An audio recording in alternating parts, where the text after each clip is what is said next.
Muy bien, muy bien. Pues nuevamente, muy buenas tardes a todos. Estamos dando inicio a nuestra Semana del Abogado. Hoy estará nuestro ponente, nuestro amigo Andrés Mateo Santiago. Por ahí debe estar no, creo que apagó su cámara, pero vamos a abordar los temas el día de hoy: defraudación fiscal expansiva.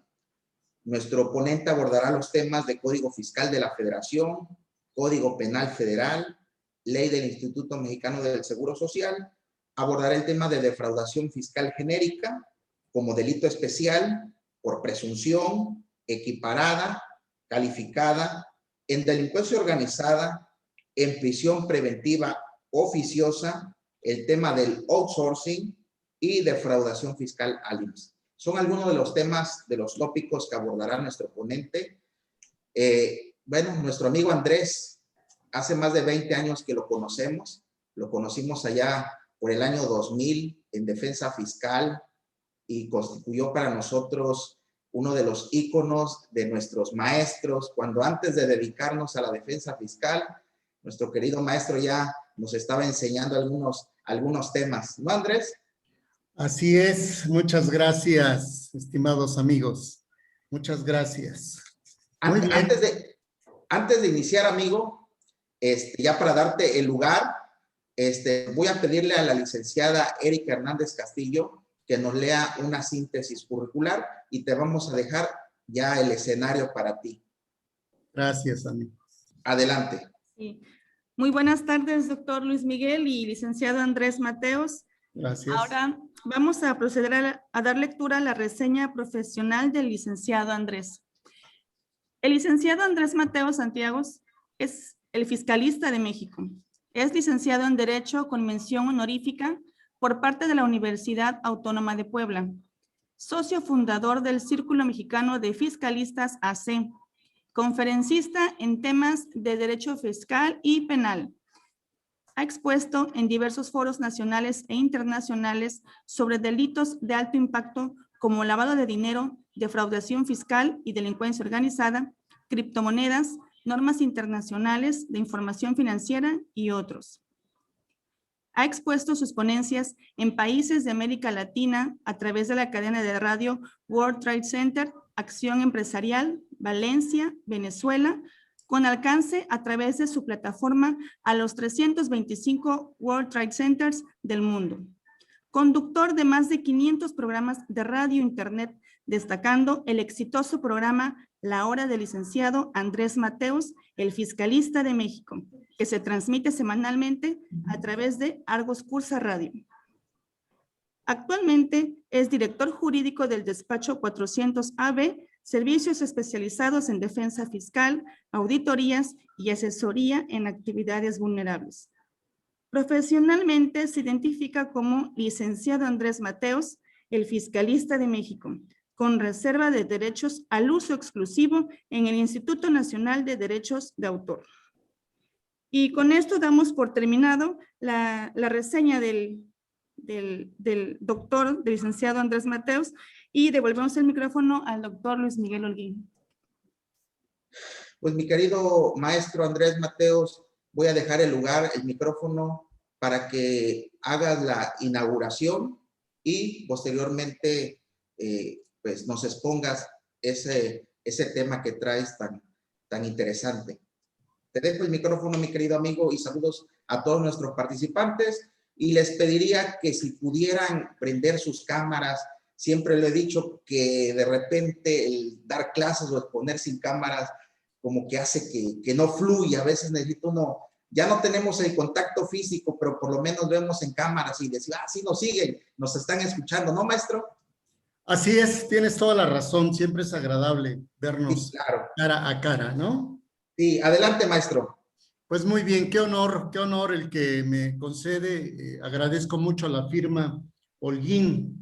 Y para abreviar, agradezco el honor, y siendo las 17 horas con 5 minutos de este día, 5 de julio del año 2021, damos por inaugurada este congreso denominado la Semana del Abogado, que sea de éxito y de mucho aprendizaje para todos. Muy bienvenidos todos y quiero pedirles un aplauso para la firma también Holguín, que ha hecho posible miren que no se escucha, pero sí se ve, ¿no? Entonces sí se ve. Muchas gracias. Gracias, amigo. Muy bien, gracias.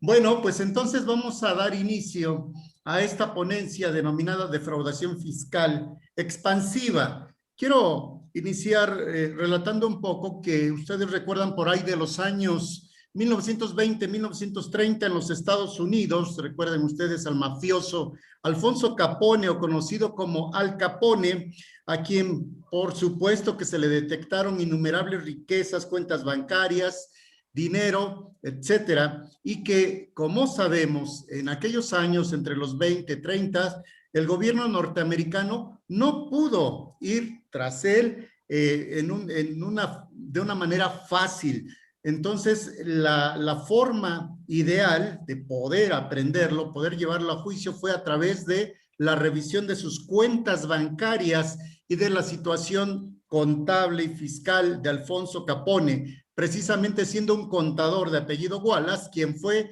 incursionado al grupo de los intocables, dirigido entonces por el teniente Elliot Ness, y es quien logra precisamente encontrar esa discrepancia entre los depósitos bancarios y lo manifestado en las declaraciones de impuestos por Alfonso Capone, de donde deducimos la importancia de la investigación de campo y también del cruce de la información contable con la jurídica. Alfonso Capone fue juzgado y sentenciado a 11 años de prisión, compurgó su pena en la cárcel de Alcatraz y falleció a los 58 años de edad precisamente.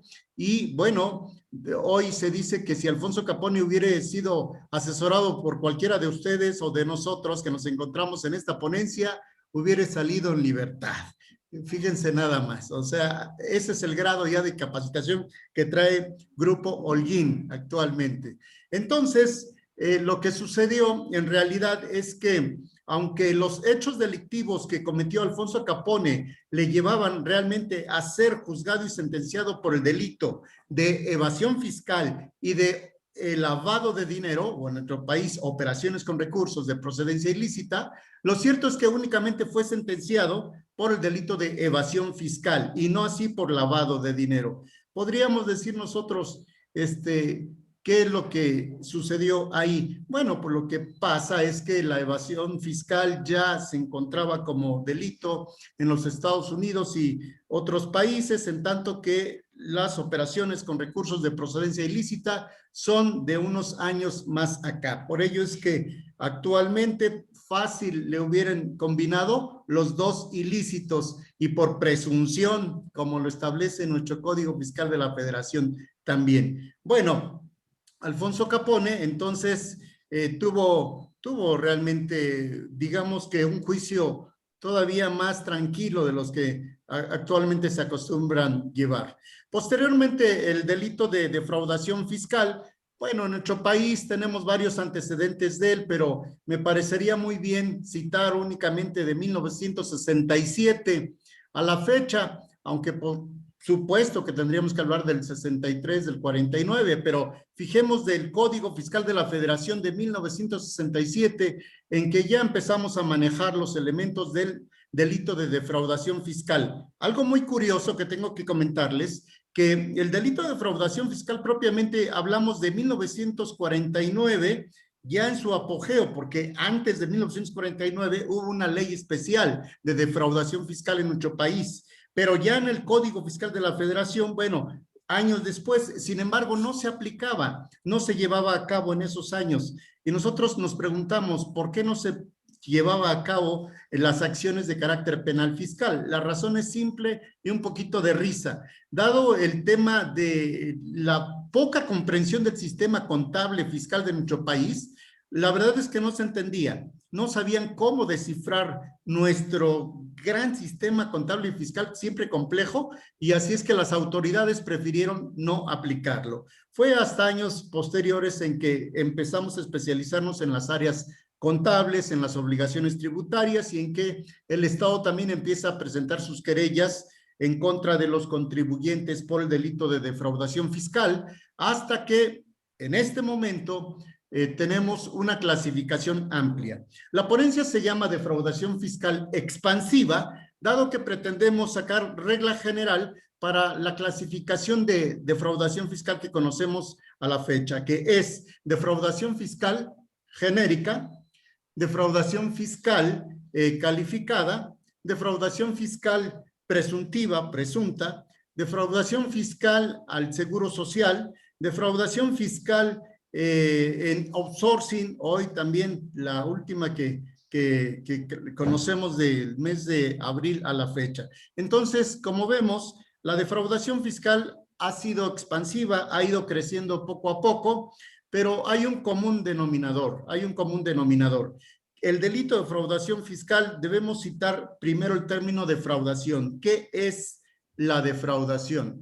De acuerdo al artículo 386 del Código Penal Federal, se establece la defraudación fiscal genérica, quien con uso de engaños obtiene un lucro indebido con perjuicio de otra persona. Esa es la defraudación fiscal genérica 386, siendo relevante señalar para nuestros efectos de la materia contable fiscal la fracción décima del 386, ya que establece la simulación de los contratos. Ojo, cuidado, la simulación de contratos por términos de la fracción décima del 386 también constituye delito de defraudación fiscal.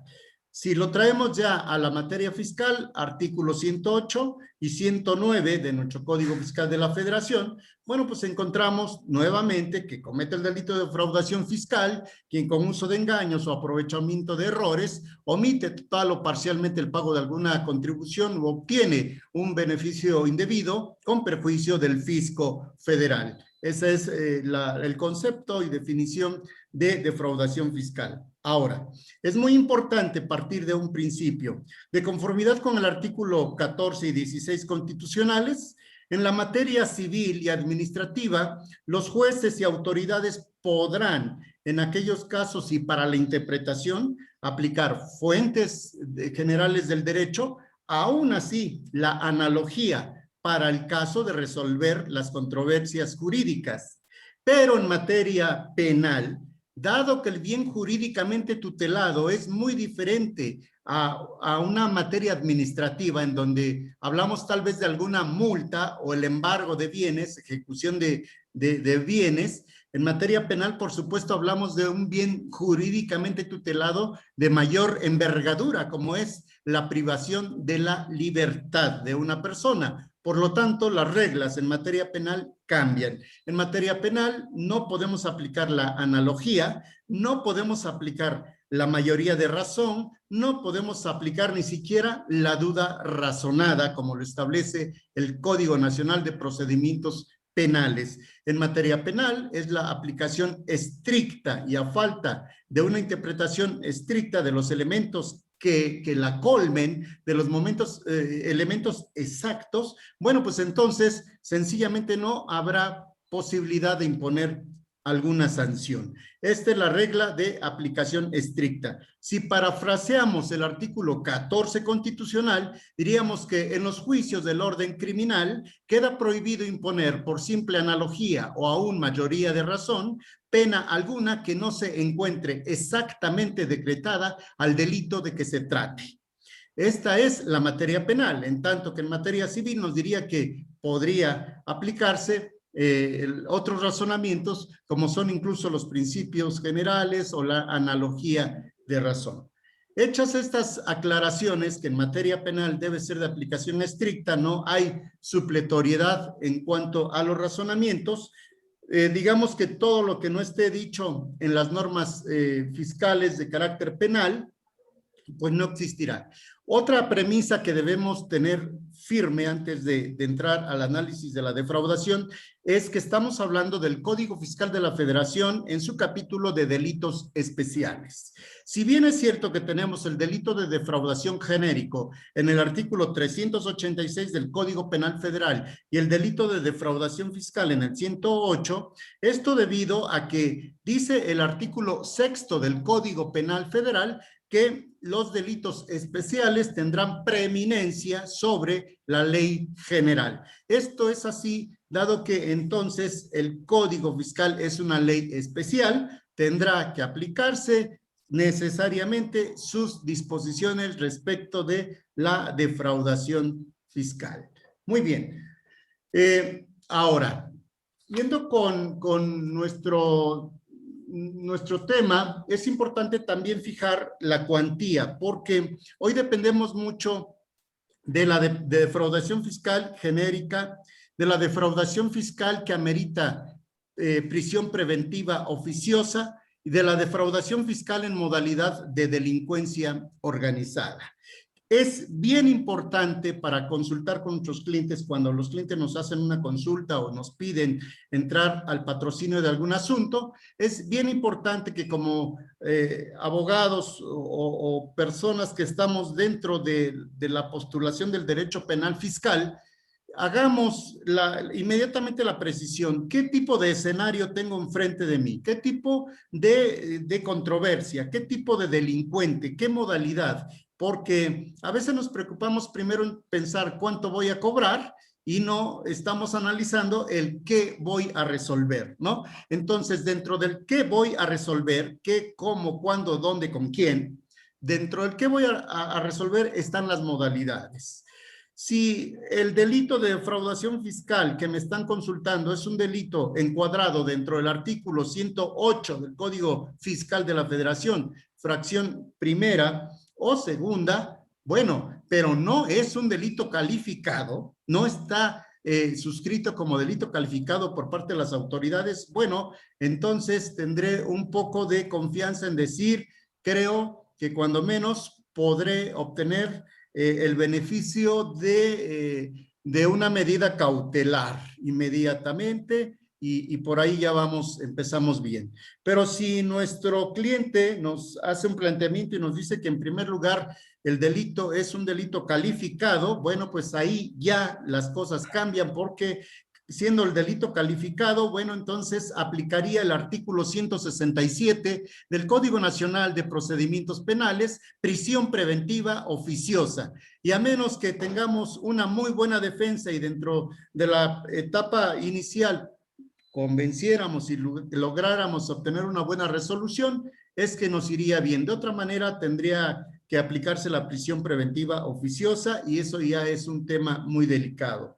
El otro punto también a considerar es la cuantía. ¿De cuánto estamos hablando del tema de defraudación del cual se acusa? Porque si nuestra defraudación está para el año 2020 o 2018 a 2019, 2020, estamos hablando todavía, si hablamos de 7,804,000.23 pesos, estamos hablando de monto defraudado, estamos hablando, si es menos a esa cantidad, estamos hablando todavía de algún posible beneficio. Pero si la defraudación está arriba de los 7,804,000.23 pesos, se nos complica en el tema de defraudación fiscal calificada, de defraudación fiscal de prisión preventiva oficiosa.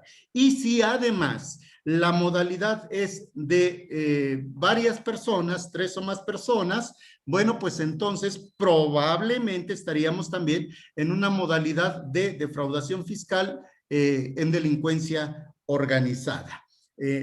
Actualmente, para el año 2021, nuestra cantidad a analizar inmediatamente está en 8,695,000.47 pesos, 2021. Esto para las revisiones fiscales básicamente que hayan iniciado en este 2021, ya que a las anteriores les aplicaría generalmente la cantidad que ya expresé, 7,804,000.23, que bueno, eso es de contribución omitida, porque de ingreso pues nos viene dando por ahí como 25 millones de pesos. Entonces, el buen asesor o el buen conocedor, mejor dicho, del derecho penal fiscal, sabe en qué momento debe decir al cliente, stop, hasta aquí se acabaron tus operaciones, ni una factura más, porque ya le andas pisando el talón a los 7 millones, a los 8 millones, y eso te va a traer consecuencias. Y espero que se comprenda bien lo que estoy diciendo en este último punto. Muy bien. Fíjense que hay algo bien interesante en la defraudación fiscal. Hay un elemento subjetivo.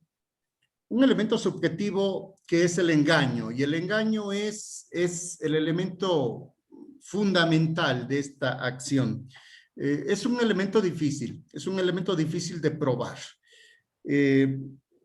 Ministerio Público anteriormente, hoy Fiscalía General de la República, bueno, generalmente se escudaban en el tema del 134 del Código de Procedimientos Penales, hoy abrogado, en su lugar el Código Nacional, pero dicho artículo decía que finalmente dentro de la primera etapa de investigación no es necesario que el Ministerio Público colme o que demuestre que existe un engaño. Y fíjense qué grave es esto dentro de un sistema penal.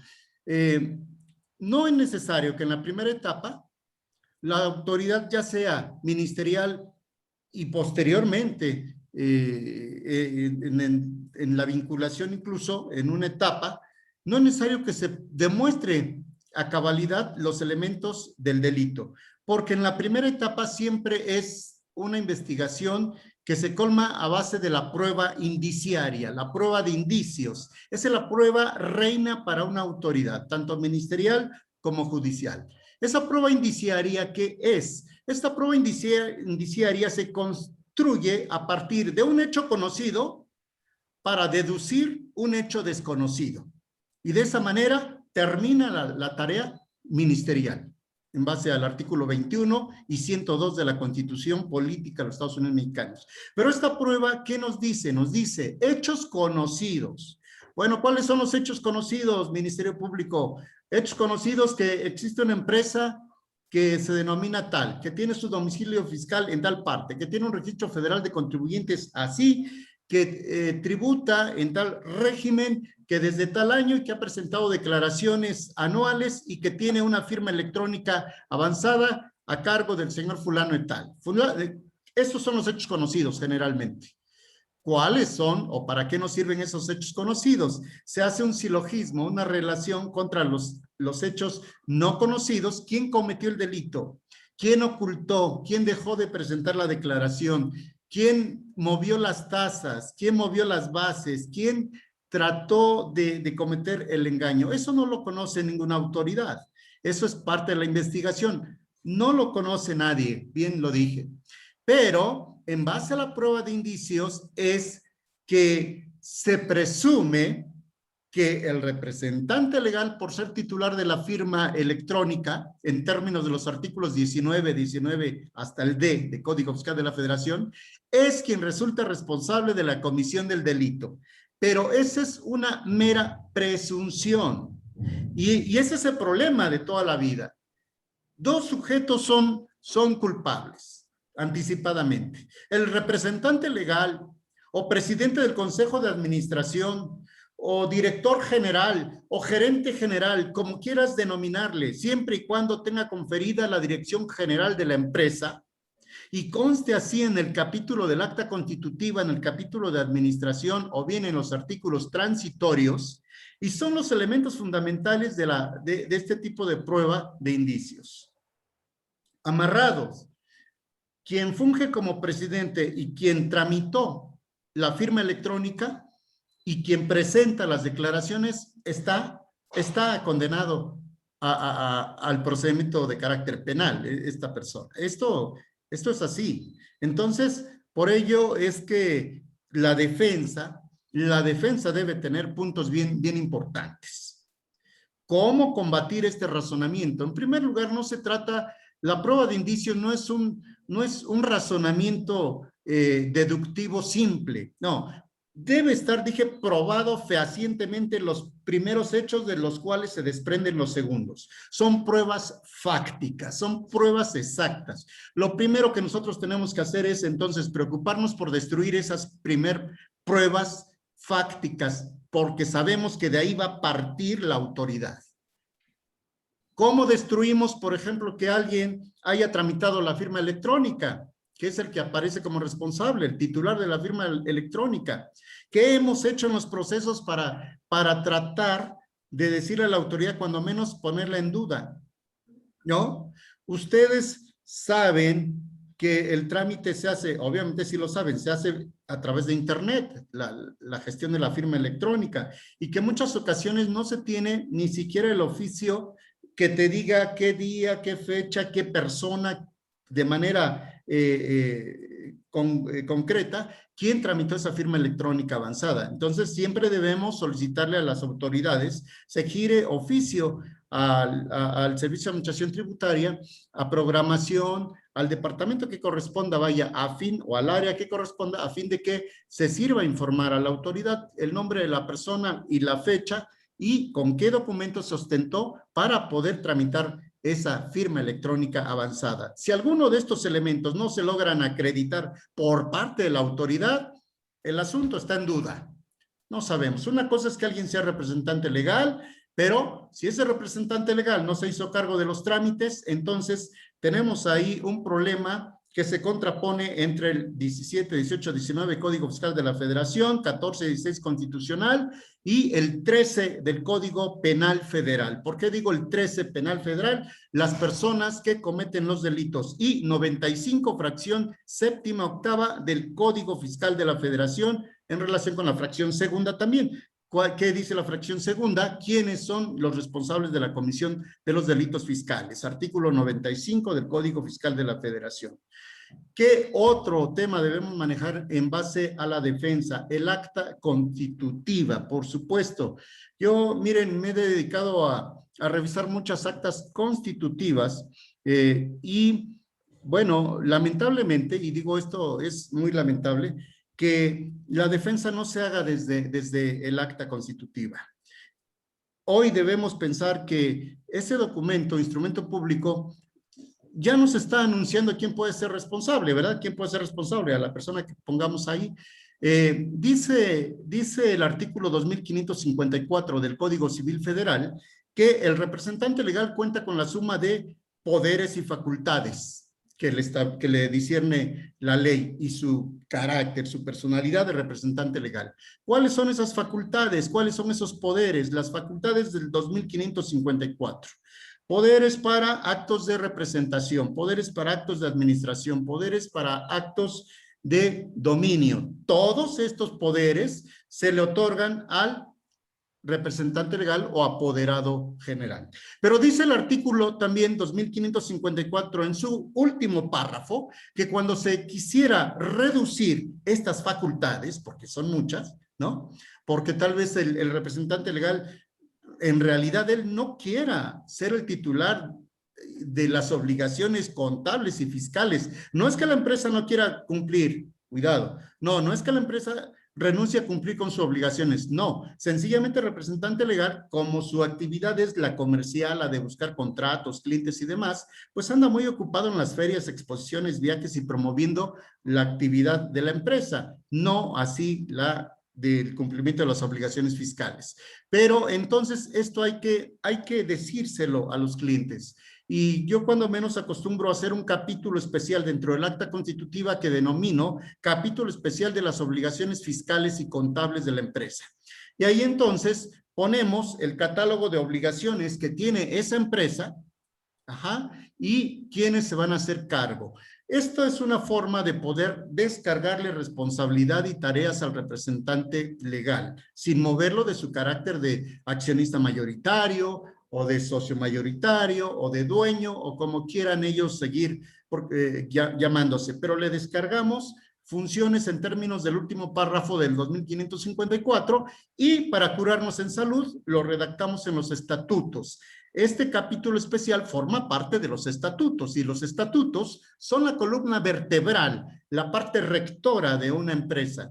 Podríamos tener duda en que si los estatutos están bien hechos o están mal hechos, porque alguno de ustedes diría, pues yo ya me inspiré toda la noche y redacté muchos estatutos, no sé si esté bien o esté mal.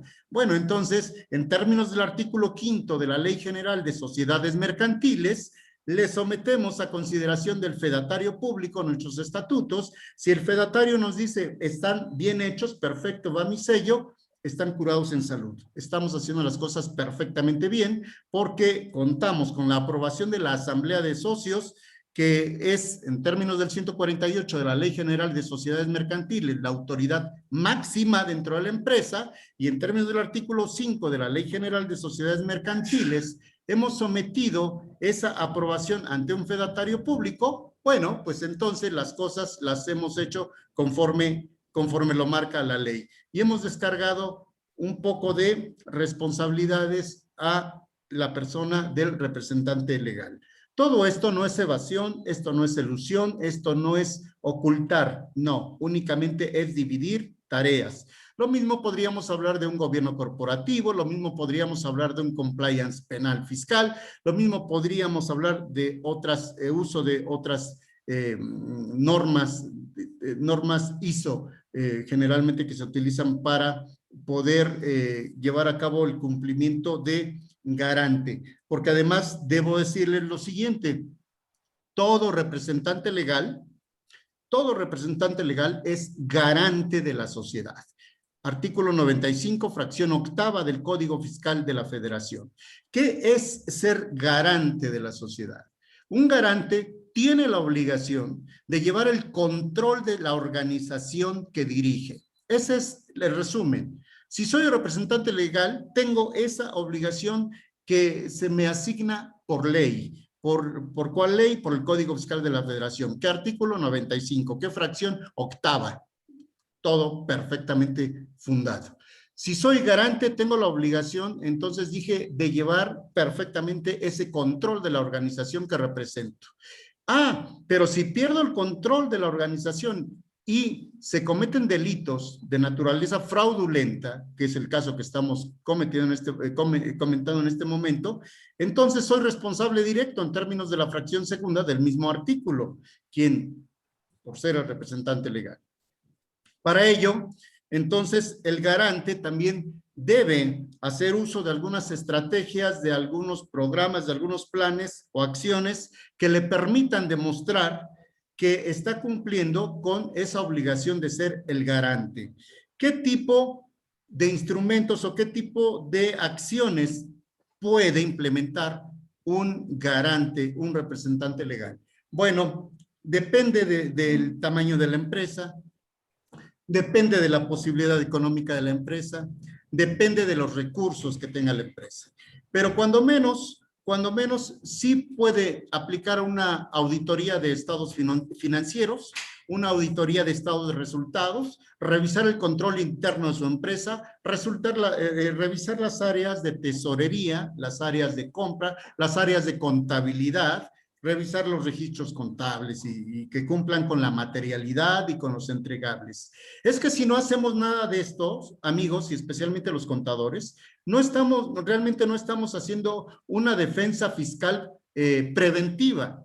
Esto que les estoy comentando realmente es para prevenir la comisión de delitos, porque si tú implementas una revisión en términos de la norma internacional de auditoría 240, revisión de estados financieros por parte del auditor, y que el propósito de la 240 internacional es detectar la comisión de delitos de fraude en las empresas, analizando precisamente los estados financieros, previéndole al auditor de que puede encontrarse con errores graves incluso, pero que un error no será nunca lo mismo que un delito, que el error puede corregirse de alguna manera, incluso con una multa, con una sanción, pero si hablamos de la defraudación, bueno, ese ya es otro tema. Entonces, ¿para qué nos sirve una auditoría de este tipo? Bueno, obviamente que debe ser una auditoría practicada por quien tenga facultades para ella, por un auditor, y debemos pedirla precisamente dando todas las facultades, y el documento debe cumplir con todos los requisitos de un dictamen. ¿Por qué? Porque en su momento podemos aplicar este tipo de resultados como un documento que prueba que sí, el representante legal, en términos del 95, fracción octava del Código Fiscal de la Federación, atendiendo a su obligación y responsabilidad de garante, tuvo o quiso evitar la comisión de delitos. Por lo tanto, se emprendieron este tipo de acciones. Y eso es lo que hacemos los abogados cuando defendemos a alguien. O sea, recibimos un citatorio por parte del Ministerio Público. ¿Y qué hacemos? Bueno, comparezco el día y hora que me está citando el Ministerio Público acompañando a el cliente, que aparece como imputado o testigo, según sea el caso. ¿Pero qué más?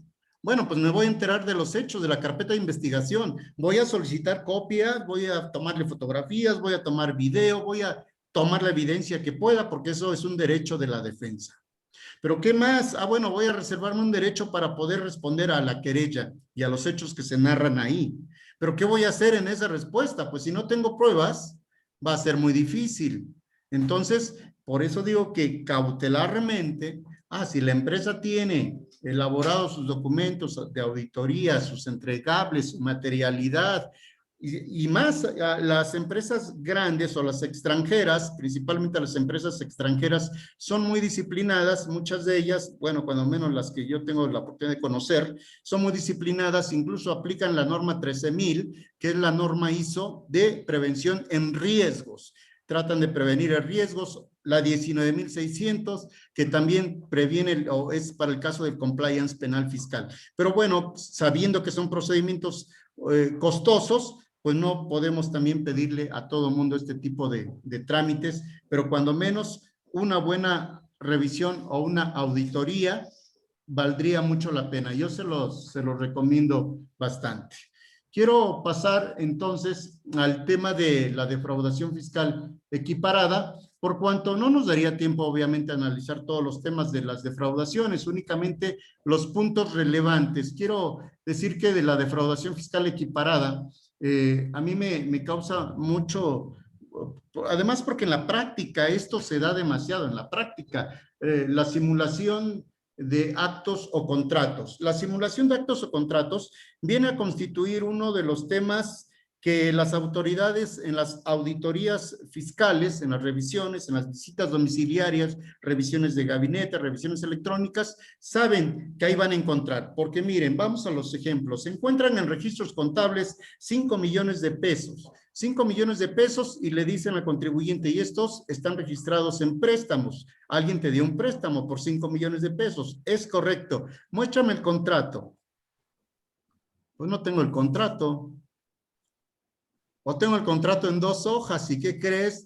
Pues no está ni requisitado y no cumple con los temas de haber sido celebrado ante un notario público, fedatario público, no está inscrito en el registro público, no ha fallecido ninguno de los firmantes. Luego entonces el tema de la publicidad del contrato fácilmente se echa para atrás. Es decir, este contrato no cumple los requisitos. Y si no cumple los requisitos, recuerden lo que dije al principio, prueba indiciaria, hechos conocidos por el auditor que sí tuviste ingresos, porque así lo representan tus bancos, estados de cuenta bancarios y tus registros, tú mismo lo registraste. Eso es prueba indiciaria. De hechos conocidos parto o deduzco un hecho desconocido. Hecho desconocido, querías saber cuál era el contrato, ya me lo mostraste, pero resulta que tu contrato no cumple. ¿Qué otro elemento tienes? Entregables. Échame los entregables. Todos aquellos que están como personas que están ganando, por ejemplo, como asimilables a salarios. Sí, ¿cuánto ganas al mes? ¿Cuánto le pagas al mes a tus asimilados? 1 millón de pesos al mes. Pues, ¿qué hace? A ver, dame los entregables. ¿Qué hace este señor dentro de la empresa? No, pues nada, ¿cómo nada? Y entonces, ¿cómo le estás pagando? ¿De dónde? Eso es fraude, señores. Debemos tener todo en orden. Sí, mira, si es un asimilado desde tal fecha, su currículum anuncia que es un ingeniero, es esto, es un doctorado, tiene esta relevancia, ha trabajado en tales empresas, estos son los manuales que rinde a la empresa, esta es la labor, estas son las aportaciones, esto es su resumen o su reporte de actividades quincenal. Señores, nos encontramos al descubierto con los clientes. No tienen ni un documento y entonces, pues obviamente, prueba indiciaria, dije al principio que la reina para las autoridades. Se demuestra, de la revisión practicada la contribuyente fulano tal, se llegó a la conclusión de que realiza el pago bajo la figura de asimilados. Lo único que tiene, a veces no tienen ni la carta de aceptación del profesionista que está de acuerdo en que se le pague bajo ese régimen. A veces ni esa carta existe, ¿no? Entonces no hay nada. Sin embargo, no pudo acreditar el contribuyente la licitud del pago aludido, ¿no? Por lo cual, pues no tienes cómo acreditar, o sea, ¿por qué le estás pagando tanto? ¿No? Entonces, eso y otras cosas más, esa es la tarea del abogado de manera preventiva y del despacho, ¿no? Del despacho de manera preventiva, sugerirle al cliente. Eso se llama, en otros términos, auditoría forense, le denominamos también. ¿Qué es la auditoría forense? Mirar a la empresa desde un tema como de helicóptero, ¿no? Y ver sus áreas, su departamento, sus zonas, ver qué estás haciendo aquí, qué estás haciendo allá y más allá. Y qué te falta aquí, y qué te falta allá, y qué te falta allá. Si no tienes una auditoría global de ese tipo, pues no vas a poder encontrar soluciones o respuestas a las prácticas. Porque, bueno, esta es una defensa fiscal preventiva. Porque si vamos a la defensa fiscal distinta, aquella que nos llama el cliente y nos dice, fíjate que acaban de detener a mi familiar o al representante legal. Bueno, ok, ¿y de qué se trata? Bueno, al parecer es esto, pensamos que es por esto y por esto. Ok, ¿qué tenemos para defenderlo? Pues nada. Ni siquiera las actas de asamblea se hacían. No, pues no hay nada. Entonces, ¿cómo lo vamos a defender? O sea, ¿qué puedes argumentar? Bueno, de cajón vas a solicitar la ampliación del término de las 72 horas a las 148 para poder encontrar pruebas. ¿Qué pruebas ofrezco? La reina de la defensa, bueno, ya les dije, la reina para la autoridad que investiga o determina responsabilidad. Ahora, la reina de la defensa de los abogados es la pericial, sin duda. Y en materia fiscal es la pericial contable y fiscal.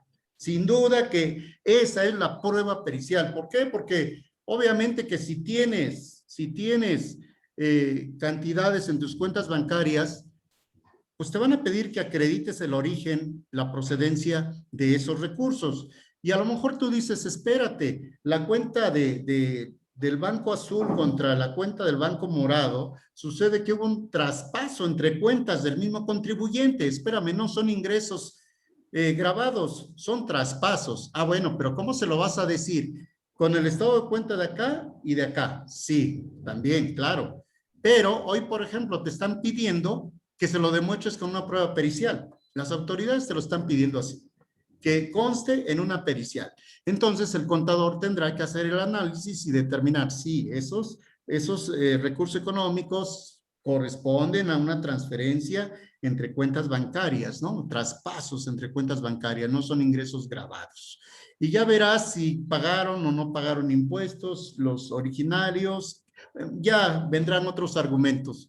Hoy es bien importante la prueba pericial, pero ¿cómo se desahoga esa prueba pericial? Que es el otro punto.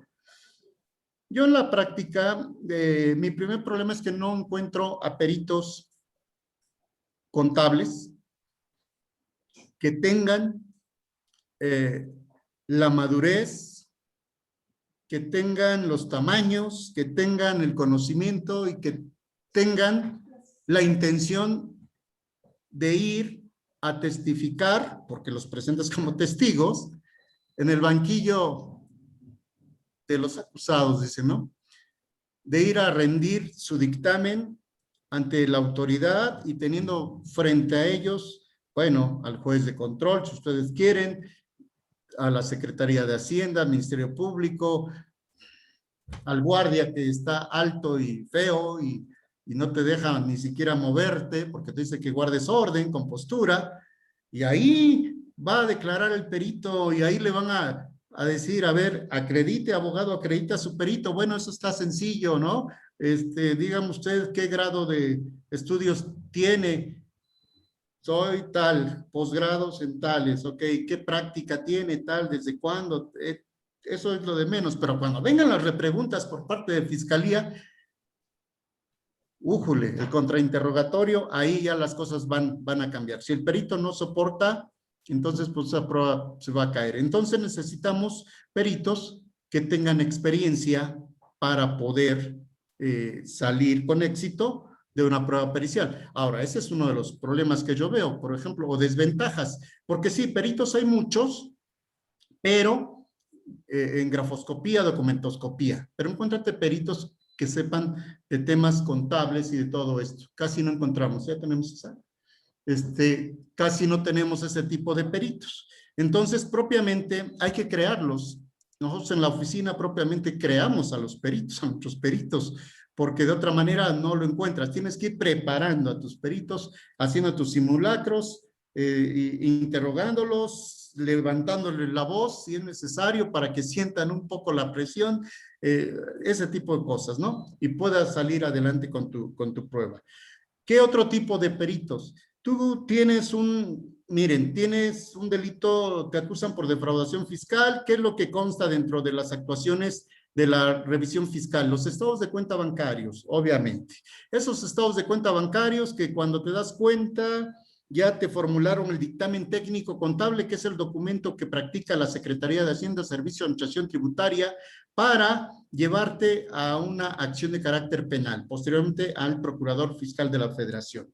Bueno, ese dictamen técnico contable se formula en base a análisis de los documentos y siendo importantes los estados de cuenta bancarios. Primera violación ahí que se da. Si los estados de cuenta bancarios fueron requeridos por las autoridades para efectos fiscales, esos mismos estados de cuenta bancaria no tienen que andar haciendo nada para efectos penales, con el mismo oficio o tomados de acá, de la administración de auditoría fiscal y pasados al tema penal fiscal. Ahí ya no sirven, son restringidos para efectos fiscales, no de carácter penal.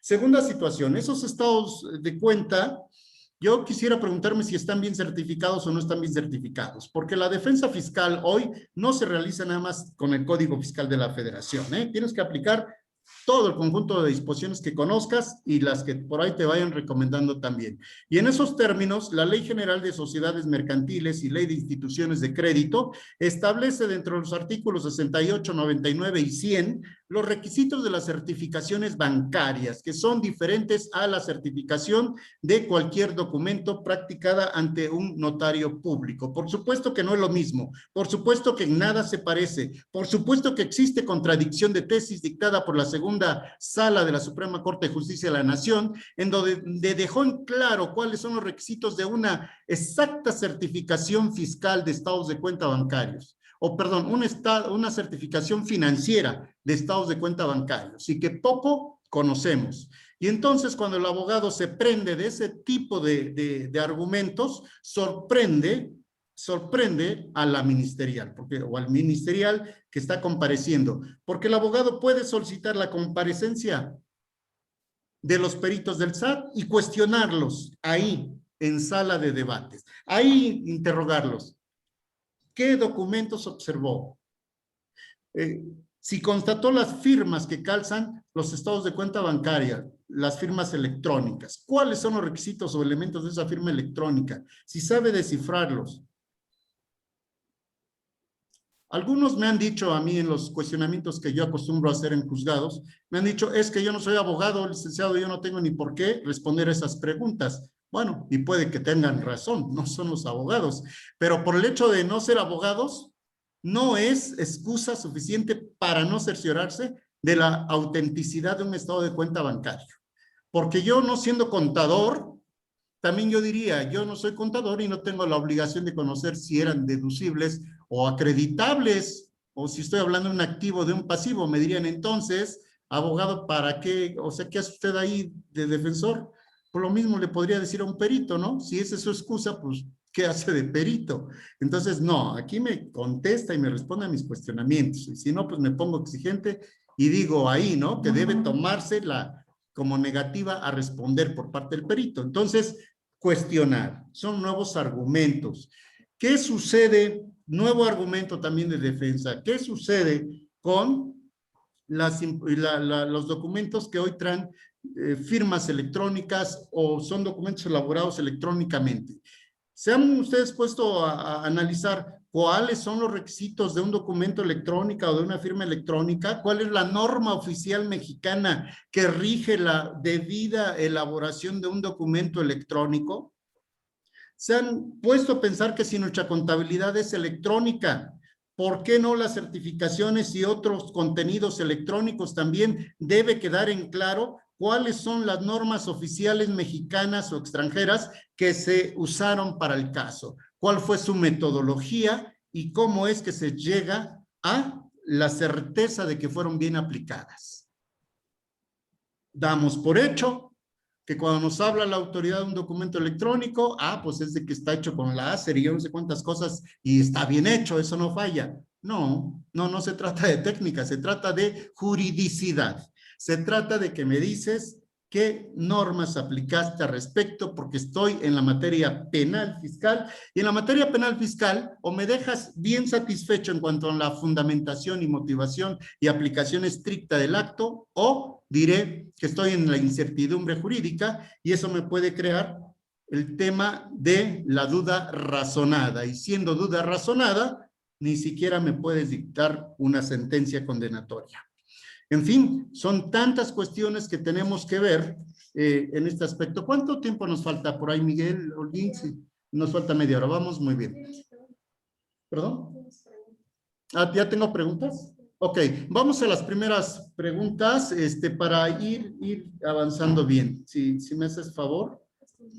Ahí las tienes, ¿no? Porque tienes ahí dos. Ok, vamos a ver las preguntas.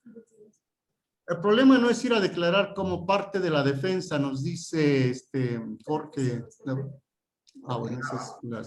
vamos a ver de una vez las preguntas que se vayan formulando. Ya son bastantes, ¿no? Vamos a responderlas rapidito. Ok, delitos, gracias, prende sus cámaras. Delitos a perseguir a partir del 9 de noviembre de 2019, que se publicó la reforma. Ok, ahorita vemos ese tema. Bien. En esta primera pregunta del 2019, noviembre de 2019, ok, ahí estamos hablando seguramente, quien formuló esta pregunta, la estoy encajonando en el cambio a la ampliación del artículo 19 constitucional con el 167 del Código Nacional de Procedimientos Penales, en donde se incluyó, dentro de otros, a la defraudación fiscal como delito de prisión preventiva oficiosa, delito de delincuencia organizada y la expedición de comprobantes fiscales.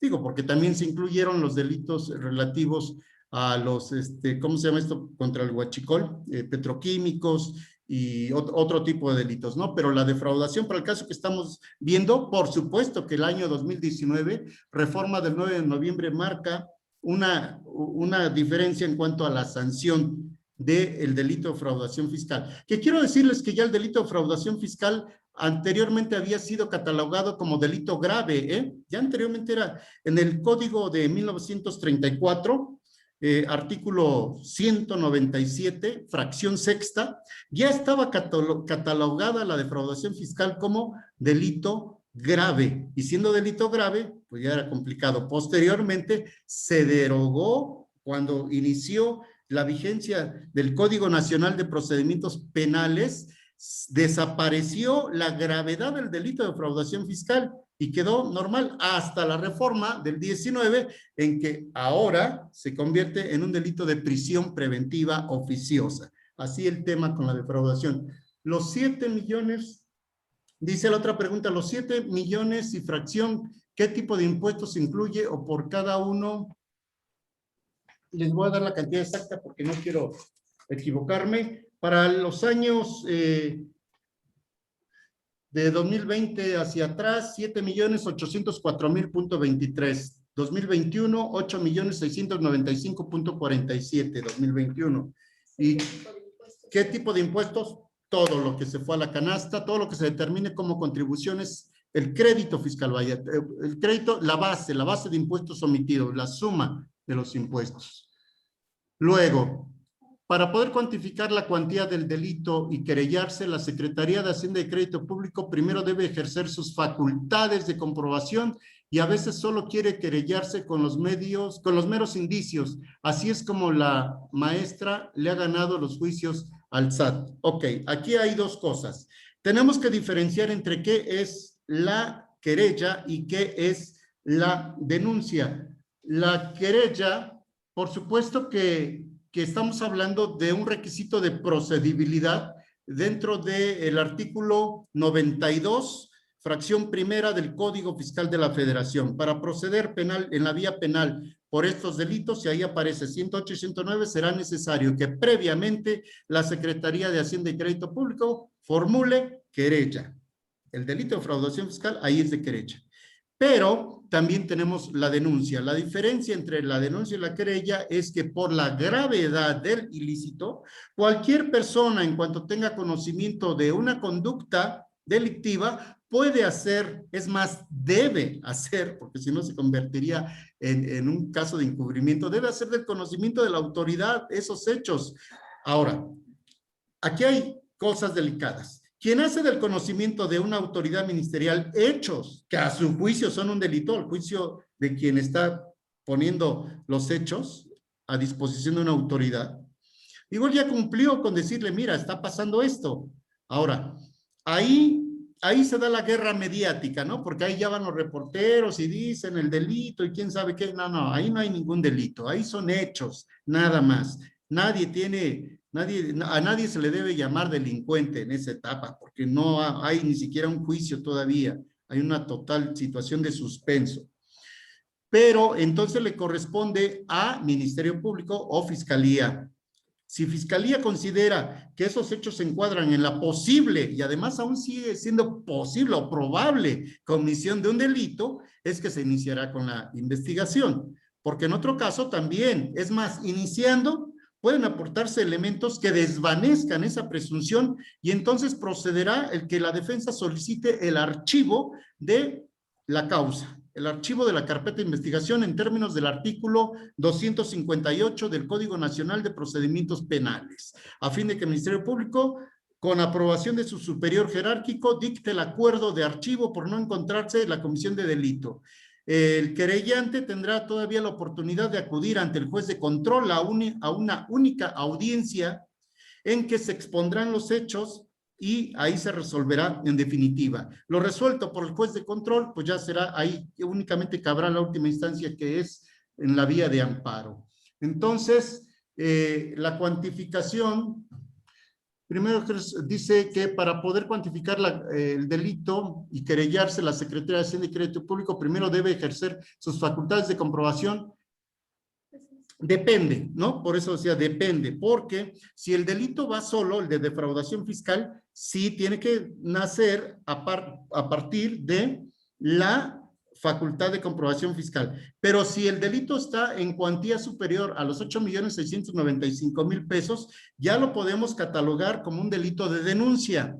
Y entonces cualquier persona puede hacer del conocimiento. Dos, si además cualquier persona está enlazando, porque en términos del artículo 400 bis del Código Penal Federal, el delito de operaciones con recursos de procedencia ilícita y 108, sexto párrafo del Código Fiscal de la Federación, cuando estos delitos se presumen cometidos conjuntamente, ahí bastará con la denuncia. Incluso la denuncia de un particular puede dar motivo a la apertura de una carpeta de investigación. Entonces, no en todos los casos, efectivamente, se requiere la previa práctica de facultades de comprobación fiscal.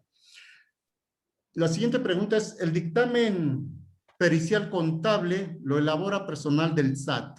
El mismo que forma parte de la carpeta de investigación, pero de manera adicional a su nombramiento, como, ¿qué nos dice ahí? Bueno, les comento respecto del dictamen. El dictamen técnico contable, precisamente, lo elaboran y lo suscriben peritos de la Secretaría, del SAT, concretamente. Esto es cierto. Posteriormente, cuando ya se ejercita o se presenta la querella ante Fiscalía, le corresponderá a la Fiscalía practicar un segundo dictamen por parte de los peritos de la Fiscalía. Este segundo dictamen generalmente va a empatar en todas sus cantidades con el primer dictamen. Entonces son 2 dictámenes, el primero en el SAT, el segundo en PGR. Los 2 van a coincidir. Bueno, aquí reglas para el dictamen técnico contable. El abogado siempre debe objetar, debe impugnar esa prueba documental pública. Pues sí, o sea, es una prueba documental proveniente de autoridad, pero debe de objetarse. Objetarse por cuanto a la elaboración de quienes participaron en su elaboración. Es decir, hay un interés, son peritos, pero no basta con eso. Debe constatarse el nombramiento de los peritos que tienen, al momento de haber elaborado el dictamen, tenían nombramiento por parte de la autoridad, que su nombramiento estaba vigente. También en mi caso yo siempre recomiendo, citen a los peritos, repregúntenlos, cuestiónenlos ante la presencia del juez. Todavía hay algunos procedimientos tradicionales, todavía revisiones por ahí de 2015, 2014, todavía tenemos ese tipo de asuntos de defraudación fiscal en el sistema tradicional, que hay en un privadito de 4x2, y ahí estamos el juez, el secretario, 3 defensores, 4 peritos, 2 asesores, en fin, pero ahí todos hechos bolita, llevamos la diligencia adelante. Hay que cuestionar a los peritos sobre cuáles son los métodos que emplearon, qué documentos analizaron, en qué tiempo los analizaron, cuáles son sus conclusiones y por qué, en fin, todo lo que ustedes puedan, y siempre objeten el dictamen. Si ustedes no lo objetan, se tendrá por consentido también, no será suficiente para dictar una sentencia, por supuesto, pero siempre yo recomiendo que se objete el dictamen técnico y aparte de eso, ustedes ofrezcan su prueba pericial contable, ustedes, porque si no, objetamos pero dejamos un hueco. Entonces, objeto y ofrezco a mis peritos, ofrezco mi prueba de descargo, por supuesto. Materialidad de las operaciones revisadas por la autoridad fiscal. El contrato celebrado con un proveedor no constituye prueba idónea para acreditar la existencia del servicio pactado. Esto se señala que no son suficientes, entonces, ¿para qué piden también demostrar la fecha cierta? Eso es muy cierto, valga la redundancia. Quiere decir que los registros contables no pueden ser afectados de veracidad por hechos imputables al tercero, es decir, al proveedor o al cliente en un cruce de información, o porque el comprobante fiscal traía un error, o porque no traía el concepto bien detallado. No son elementos que me tengan que dañar, en este caso, a quien es señalado en la revisión fiscal. Y dice, entonces, ¿para qué solicitan la fecha cierta? Bueno, pues eso es una situación que tratan de acabar con el tema de los folios, porque recuerden ustedes que ya era una práctica también muy común que, a ver, guárdame 4 folios, por favor, porque los voy a necesitar para la otra semana, ¿no? Entonces, como que también aguas con eso. Ya, aquí en Puebla, por ejemplo, se han cerrado varias notarías, quiero decirles, no sé si por allá también, pero aquí ya se cerraron varias notarías por prácticas de ese tipo. Entonces hay que tener cuidado. El problema no es ir a declarar como parte de la defensa, dice aquí la pregunta. El detalle es que el SAT le va a mandar revisiones. Por eso no queremos ir tal como los jueces que determinan en contra de los deseos del gobierno son declarados traidores a la patria. Eso quiero decirles algo. El derecho penal es diferente al derecho administrativo. Eso es sin duda, sin duda. Es más intenso, es más áspero el derecho penal. Eso no nos quede duda. No es lo mismo que vayas al SAT a formarte, si quieres, o en tu máquina todo el día a ver a qué hora puedes entrar al internet o al portal y cumplir con una obligación, a que vayas a un penal, a que vayas a una sala de tipo penal fiscal y, bueno, judicial, penal, y en donde las cosas cambien. Y si vas como perito, también quiero decirles esto. El perito y toda aquella persona que declara ante autoridad lo hace bajo protesta de decir verdad. Y aquellos que mienten, o sea, alguien puede llegar como testigo, a declarar como testigo y quedarse ahí como indiciado, como imputado ya. ¿Por qué? Porque el juramento, la declaración es bajo protesta. Por eso es bien importante y esa es una táctica de defensa, cuando menos su servidor, siempre que tengo a alguien en contra, que va a declarar en contra de mis clientes, siempre pido que se le vuelva a leer fuerte, claro y despacito el apercibimiento penal. O sea, si declaras con falsedad, te podrás hacer acreedor a una sanción penal. Y como fíjense, es infraganti, es en el acto, ante autoridades, pues ¿qué más pruebas se necesitan? Más que en ese momento solicite, se proceda a la detención, infraganti. Las reglas del derecho, o sea, sí, es cierto, el escenario cambia y ahí estoy muy de acuerdo, no es lo mismo. Pero bueno, pues los que nos metimos al derecho penal estamos en esto y ni modo, así es. Luego dice, excelente, luego dice, gracias, Lic Andrés Mateos y al Grupo Holguín por esta excelente ponencia. Saludos, muchas gracias. Y luego dice, coincido, excelente, gracias. Bueno, creo que por el momento son todas las preguntas. Estaremos pendientes, sigan formulando sus preguntas y seguimos comentando. Recuerden ustedes, quiero llegar al tema de, en los minutos que quedan también, dos temas, nos quedan 15 minutos. Dos temas. Primero, el de la defraudación fiscal por presunción. Porque esto de la defraudación fiscal por presunción, que se tiene por cometido el delito de operaciones con recursos de procedencia ilícita, se presume también cometido el delito de defraudación fiscal, es algo totalmente fuera de serie, ¿eh? O sea, realmente te colocan una desventaja terrible.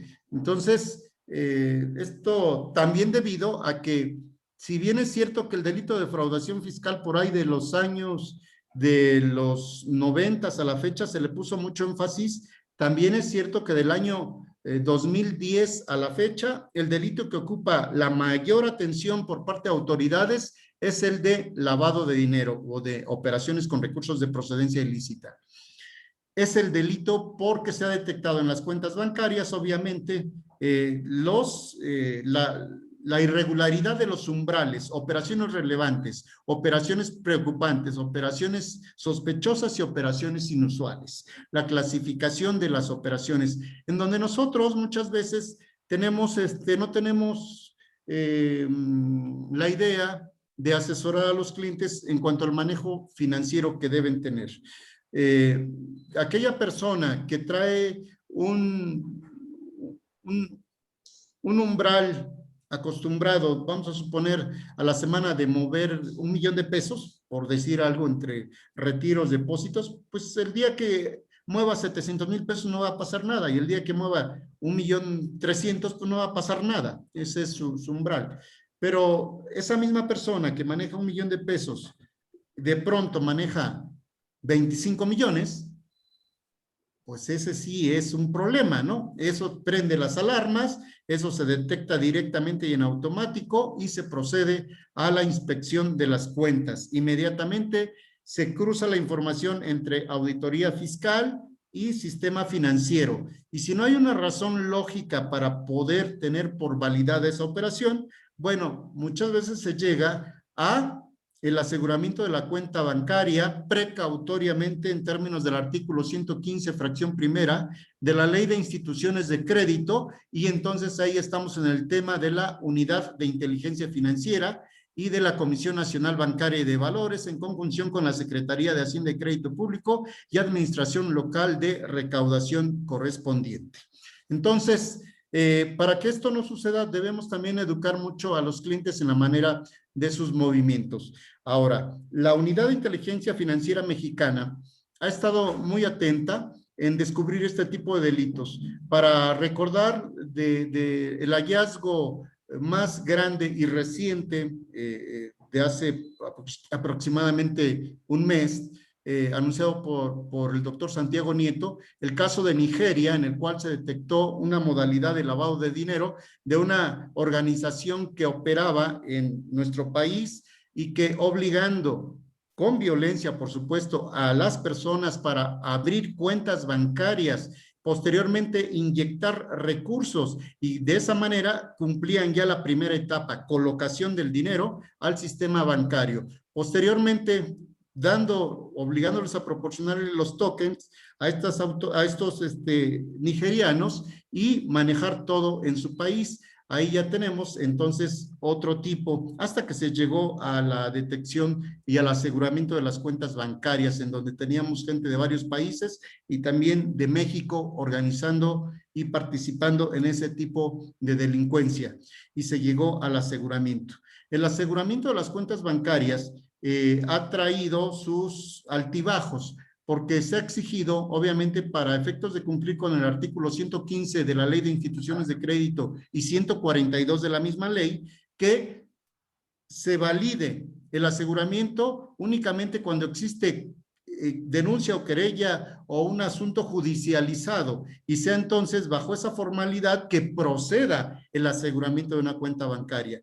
Y ahí bien recordamos el amparo en revisión 1214-2016, 1214 del año 2016, en el cual se concedió la primera suspensión o se declaró inconstitucional, mejor dicho, los primeros aseguramientos bancarios hace ya 25 años, 5 años, perdón, 2016 a la fecha, 5 años, los primeros aseguramientos y de ahí vinieron ya varias sentencias. Actualmente en el tema del aseguramiento de cuentas bancarias sigue operando ese tema. Se presentó una iniciativa de ley en el legislativo a fin de proporcionarle mayores facultades a la UIF para poder practicar los aseguramientos sin el requisito de que exista la causa previa, ¿no? Radicada. Sin embargo, ha quedado por ahí un tanto dormida y lo cierto es que se siguen practicando aseguramientos de cuentas bancarias. ¿Cuál es la tesis jurídica que usa la Unidad de Inteligencia Financiera para proceder así? Dicen que en términos del artículo 133 de la Constitución Política de los Estados Unidos Mexicanos, son ley suprema en el país la Constitución, los tratados internacionales celebrados por el Ejecutivo con aprobación del Congreso de la Unión y que en la pirámide vale lo mismo la Constitución que un tratado internacional del cual México es parte. Entonces, en términos del contenido de los tratados internacionales, es que ahí se dice que se debe proceder al aseguramiento de cuentas bancarias. Recuerden ustedes, Grupo de Acción Financiera Internacional, recomendación número 1, de la 1 a la 10, asegura las cuentas, conoce a tu cliente, conoce a la empresa, conoce cómo están las cuestiones. Entonces, asegura mientras. Esa ha sido la tesis jurídica manejada, ¿no? Los tratados internacionales no suplen, sino que se equiparan al nivel de nuestra Constitución en términos del 133 de la misma Carta Magna, y por ello se procede así. Y bueno, siendo válida esa tesis, también debe ser válida la de la defensa. Hagamos la defensa también en términos de los tratados y resoluciones internacionales, no nada más de nuestras leyes locales, que al parecer en ocasiones ya no encontramos nuevas salidas. Bueno, pues tenemos también todo un mundo de legislaciones internacionales y tratados internacionales para poderlos aplicar a la defensa. De lo más reciente que tenemos en nuestra, ahora sí por los que preguntaron, nuestra reforma del 23 de abril, del mes de abril, de hace unos días, respecto de la prohibición de la subcontratación de personal, outsourcing. Bueno, realmente esto ya se venía gestando. Como ustedes saben, consiste en una reforma global a diversas disposiciones jurídicas, dentro de las cuales, bueno, está el Código Fiscal de la Federación, Ley del Seguro Social, Ley Federal del Trabajo, entre otros. Entonces, básicamente, se prohíbe, ustedes saben, se prohíbe la subcontratación de personal. Lo que sí se permite es, entonces, la subcontratación de servicios especializados o de servicios para ejecución de obras especializadas, siempre y cuando también se cumpla con formalidades como son el contrato escrito en el cual se hagan valer esa posibilidad, las reglas de la subcontratación y por supuesto que se demuestre la inscripción al registro correspondiente, el REPSE, que por cierto el 23 de agosto, 22 al 23, estamos ya en el límite, en los últimos días, Y también por otra parte, el problema del objeto social, que no se pueden subcontratar actividades que sean idénticas o que comulguen con el objeto social de la empresa o con su actividad preponderantemente económica. Dos cuestiones muy difíciles de resolver y que en este momento se está analizando la juridicidad, las posibilidades de llevar adelante este tipo de prestación de servicios especializados. Todo eso podríamos decir que está en el ámbito administrativo, por igual que se demuestre con copias fehacientes que se cumplen con las obligaciones de seguridad social, como es obviamente la inscripción y pago de las cuotas o al seguro social, y en el caso de Infonavit incluso también. Bueno, todo eso cae en el ámbito administrativo. El ámbito penal es el que nos equipara. Entonces, hoy, por efectos del artículo 15D Código Fiscal de la Federación, como actos de simulación, si es que se establece cualquier estrategia con el ánimo de engañar a la autoridad. Y siendo un acto simulado, es que le aplicarían las mismas reglas de la prisión preventiva oficiosa. Y digo le aplicarían correctamente porque apenas vamos para allá. Si un acto es simulado, vamos a suponer que se celebre un contrato, y aquí caemos en el problema de el acto, si es un acto de derecho laboral, si es un acto de derecho civil, si es un acto de derecho mercantil. ¿Qué tipo de contrato es el que se debe suscribir? Obviamente debemos suscribir un contrato de naturaleza mercantil para poder llevar adelante esta prestación de servicios y que se pueda acreditar o deducir las cantidades correspondientes. ¿Cuándo es mercantil un acto? El contrato es mercantil cuando alguna de las partes, primero si se celebra entre comerciantes, si una de las partes es comerciante y el otro no, basta con este hecho que una de las partes sea comerciante para que el acto tenga naturaleza mercantil. Si es mercantil, opera el artículo 78 del Código de Comercio, pacta sunt servanda, lo pactado por las partes es sin formalidad alguna, que no se exija más formalidad. Y el 1051 del Código de Comercio, el procedimiento preferente a todos es el procedimiento mercantil para el efecto de solución de controversias. Entonces, esta es la vía mercantil que debemos buscar para ese tipo de contratos. Y por supuesto que si estamos en el tema de la defraudación fiscal, ahí sí yo prefiero decirle al cliente, no celebres este contrato, abstente, porque la simulación alcanza los mismos niveles. Prisión preventiva oficiosa, si superamos, si el delito se convierte en delito calificado, que sí lo es, delito calificado por efectos de ello, 167. Y dos, si el delito se comete por 3 o más personas, en términos del artículo 2 de la Ley de Delincuencia Organizada, se convierte en algo más preocupante, ¿no? Para efectos del intercambio de información, establece el artículo 10 de la Ley General de Delincuencia Organizada que las autoridades podrán intercambiar información, podrán consultarse las bases fiscales para saber la realidad. Entonces, el tema no es de andarle buscando mucho ahí, ¿eh? O sea, es un tema mercantil, tu contrato mercantil, y yo creo que no hay que buscarle mucho donde no le debemos buscar. Tengo aquí otras preguntas. Excelente, tengo otra. Gracias, Lic Andrés Mateos y al Grupo Holguín por esta excelente charla. Coincido, excelente exposición, estimado amigo y maestro. Un privilegio escucharlo. Un gran abrazo. Ok, ¿tenemos más preguntas? No. Quisiera yo en esto que nos resta, porque nos falta media hora, Miguel. Doctor Sí, Miguel. maestro. Así es, ¿verdad? Perfecto. Quisiera aprovechar el tiempo y ver en uso de micrófono de ustedes, que me expongan sus comentarios, sus puntos de vista. Hagamos participación de los que estamos, porque finalmente todos estamos en esto, todos estamos en lo mismo de prestar nuestros servicios y vamos a ver. Hoy fíjense que vi anda ya circulando por redes incluso, un folio de autorización al REPSE, hablando del tema de la subcontratación, en donde se registró la subcontratación de servicios especializados de despachos, prestación de servicios profesionales, jurídicos, contables, administrativos, financieros, igual como 30 puntos más, ¿no?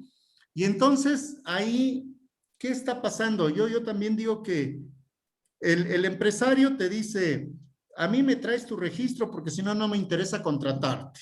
¿Por qué? Porque si te contrato llevo el riesgo de la no deducibilidad, del no acreditamiento, de la multa en UMAS, que puede ser millonaria, ¿no? Entonces, y aparte de eso, todavía hasta puede resultar penal. Entonces, hoy lo que realmente se está constituyendo en una barrera para la marcha de la economía. Y tal como estamos ahorita saliendo de esta cuestión tan problemática de la pandemia, lo que menos necesitamos son políticas restrictivas o que obstruyan la generación de empleos. O sea, como que sí necesitamos ser un poco más en apertura, y cuando digo sí necesitamos, me estoy refiriendo a autoridades, para poder agilizar la creación de empleos, porque finalmente eso es lo que necesitamos. Y nosotros como profesionistas, yo creo que los despachos no caen en la cuestión de la subcontratación, de la autorización, del registro, porque no pones a disposición al personal. Finalmente, tu trabajo lo haces desde tu empresa, tu despacho, tu oficina, en línea. Muy difícilmente creo que vayas a trabajar a la oficina de tu cliente. Y si vas, pues yo no creo que le digas, préstame una computadora y que aquí voy a analizarte. Llevas tu computadora, tampoco creo que te estés ahí tus 8 horas, por vas media hora y con permiso y tomé nota y me voy, ¿no? Entonces, yo no creo que ahí se cumpla con la exigencia. Pero bueno, algunos ya lo registraron y la Secretaría del Trabajo pues ha dado el folio correspondiente, los folios, y van así. Pero lo malo es que este tipo de prácticas también van creando la costumbre y la regla, ¿no? Y al rato vamos a decir, no, como ya se están otorgando, pues ahora todos vamos a tener que solicitar este tipo de registro. Y para empezar, no está fácil administrativamente. La plataforma te empieza a obstruir, y si no vas cumpliendo, te regresa y te regresa y te regresa. Entonces, pues una petición ahí, yo creo que no procede. Analicémoslo nuevamente, creo que no proceden nuestros servicios como un contrato de servicios especializados. No porque no sea especializado el conocimiento, sino porque no se cumple con las características que traía de por sí el outsourcing. Puntos de vista de ustedes, ahora sí me gustaría escuchar. Tengo aquí una pregunta. ¿Cuáles serían los riesgos en caso de no estar en el supuesto, sin embargo, hacerlo por los clientes? Esta pregunta, Antonio Aranda, efectivamente estamos cayendo ahí en un tema de practicidad, ¿no? En donde el empresario dice, me curo en salud, ¿quieres trabajar conmigo? Me traes tu registro, ¿no? Y tu contrato. ¿No quieres trabajar conmigo? Pues el que sigue, ¿no? Creo que nosotros hace algunos días acudimos a una junta con algunas empresas que ya ven que están enviando las cartas a los proveedores, a los clientes, a todo el mundo, y se ponen las condiciones. Y bueno, ahí te vas dando cuenta también que hay empresas bien asesoradas también, con bastante conocimiento y que están siendo conscientes y te dicen, a ver, pásame tu orden de compra, lo vamos a analizar si procedes o no procedes, ¿no? Pero otras, su política es todos. Mal por ellos. Tengo otra pregunta. Hola, buena tarde, Lic Andrés, referente al artículo 421 del Código Nacional de Procedimientos Penales, su aplicación en el ámbito penal, ¿podría comentar algo respecto? Gracias. Sí, quiero decirles, 421 Código Nacional referente a la responsabilidad penal de los entes ideales o personas jurídicas, personas morales. Quiero decirles que en el año de 2010, España e Inglaterra, Reino Unido fueron los primeros países europeos que comulgaron con la idea de que las personas jurídicas tienen responsabilidad penal. En México, en el año de 1985, en una tesis aislada del Sexto Circuito bajo el rubro de responsabilidad penal de las personas jurídicas, en su contenido dijo, es un absurdo que se pretenda imputar que las personas morales tienen responsabilidad penal, porque las personas morales son un ente ficticio y quienes la representan, que son personas físicas o integran, ellas son las responsables, pero no así la persona moral. Además, dijo la tesis, aún porque la pena que se pudiera imponer no podría readaptar a un ente ideal, puesto que no hay raciocinio, por lo tanto no surtiría ningún efecto y por lo cual es imposible. Bueno, esto se nos dijo en el 2010, perdón, en el 2000, ahorita les checo el año exactamente, qué año para no decirles una travesura, ahorita les checo el año de esa tesis. Y en tanto que en España se reformó el artículo 31 de su Código Penal Federal, 31 bis, en el año 2010 para aceptar la responsabilidad de las personas jurídicas, aunque después en el 2015 hubo una contrarreforma. Pero bueno, ¿qué dijeron ellos? No, sí hay responsabilidad. ¿Por qué? ¿En qué se basa la responsabilidad? Argumentos. Dijeron, porque la empresa muchas veces viene a ser el instrumento, el medio de comisión del delito.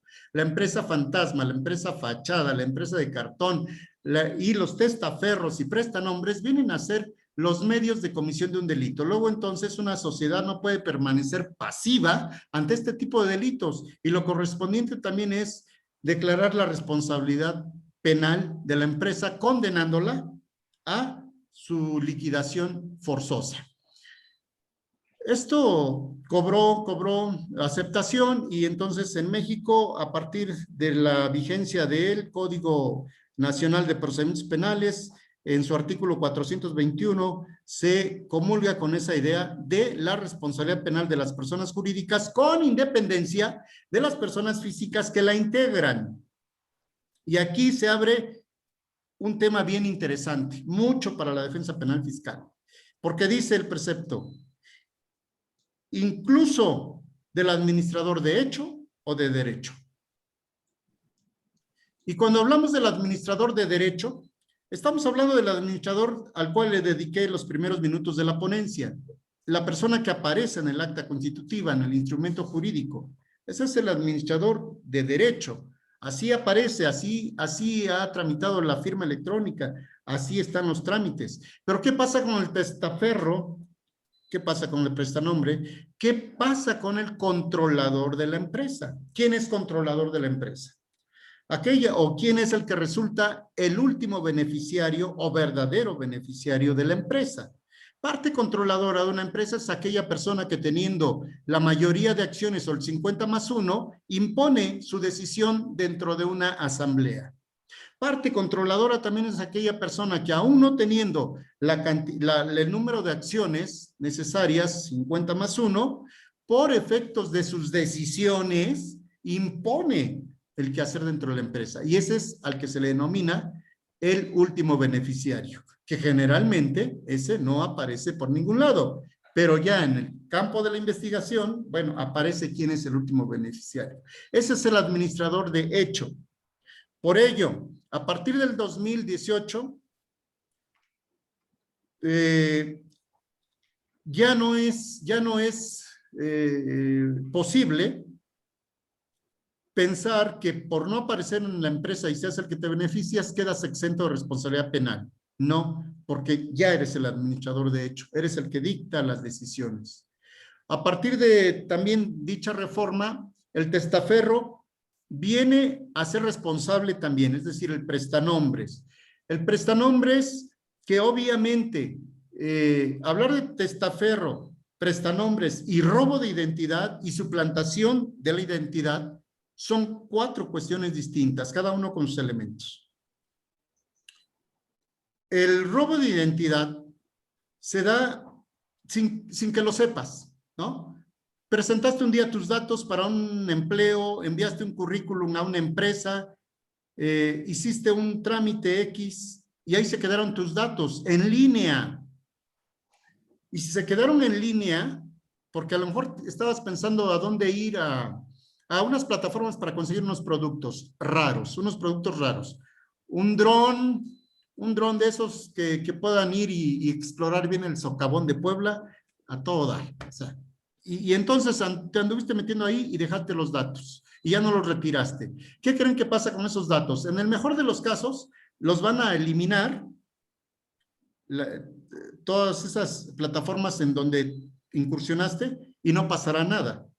En el otro caso, esos datos se van a archivar en una lista.